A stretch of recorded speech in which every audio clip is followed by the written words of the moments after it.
ধর্মের প্রতি ওনারা আসক্তি দেখাচ্ছেন। ক্যাটরিনা কাইফ আজীবনটাই সিনেমা করে এসেছেন এবং ওনাকে আমরা শুধুমাত্র সিনেমার পর্দায় ছোট ছোট পোশাকে দেখে এসেছি। এইভাবে ওনাকে আমরা দেখতে অভ্যস্ত নই, কিন্তু রিসেন্টলি উনি বিয়ে করার পর উনি এইরকম নিজের মধ্যে একটা বদল এনেছেন।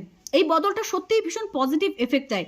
আমাদের এই আতিপাতি পাড়ার কিছু মানুষজন আছেন যারা একটু শিক্ষিত হয়ে গেলেই নিজের পোশাক আশাককে নায়িকাদের সঙ্গে তুলনা করেন, যে অমুক নায়িকা পড়েছে তাহলে আমি কেন পড়তে পারি না, ধর্মকর্ম করে কি হবে।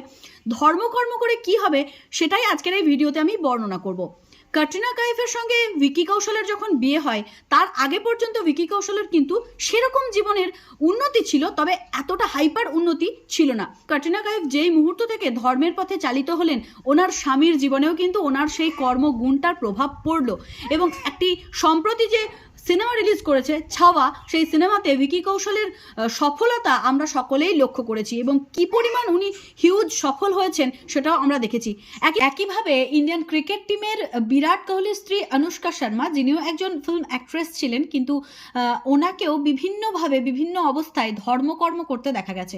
অর্থাৎ পুজো পার্বণ, বৃন্দাবনে যাওয়া, সেখানে গিয়ে প্রেমানন্দ মহারাজজির দর্শন করা বা আরও অনেক কিছুই আমরা কিন্তু ভিডিও মারফত হোক, সোশ্যাল মিডিয়া মারফত হোক, নিউজ চ্যানেল মারফত হোক জানতে পেরেছি।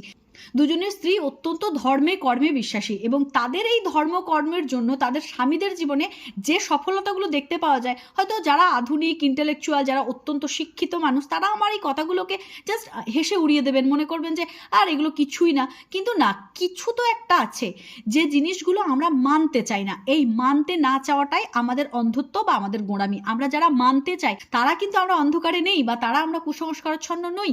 আমরা মানতে চাই কারণ আমরা অনুভব করতে পারি, আর যারা মানতে চান না, অনুভব করতে পারেন না, এটা তাদের অন্ধত্ব বা তাদের গোঁড়ামি। তো সেই তর্ক বিতর্কতে আমি যাচ্ছি না, শুধু এইটুকুই বলতে চাই, স্ত্রীর কর্মগুণের জন্য স্বামীর জীবনে প্রভাব পড়ে, সেরকমই স্বামীর কর্মগুণের জন্য স্ত্রীর জীবনেও প্রভাব পড়ে। প্রতিটি সংসারে যদি স্ত্রী লক্ষ্মীশ্রী হয় তবে সেই সংসারের উন্নতিকেও আটকাতেই পারে না। আর আমি এই বাস্তব উদাহরণটা এই কারণেই দিয়েছি, আমাদের মতন অর্ধশিক্ষিত বা অল্প শিক্ষিত মানুষজনকে নিয়ে আপনারা অনেক কিছুই বলেন যে আমরা পড়াশুনো করিনি বলে বেশি ধর্ম করে লাফায়, কিন্তু এখানে ক্যাটরিনা কাইফ বলুন, ভিকি কৌশল বলুন, কিংবা বিরাট কোহলি বলুন, অনুষ্কা শর্মা বলুন, বা আরও অনেক শিক্ষিত মানুষজন রয়েছেন, ওনারা কেন ধর্ম করেন, ওনারা কেন পুজো আর্চা করেন, ওনারা কেন মন্দিরে যান?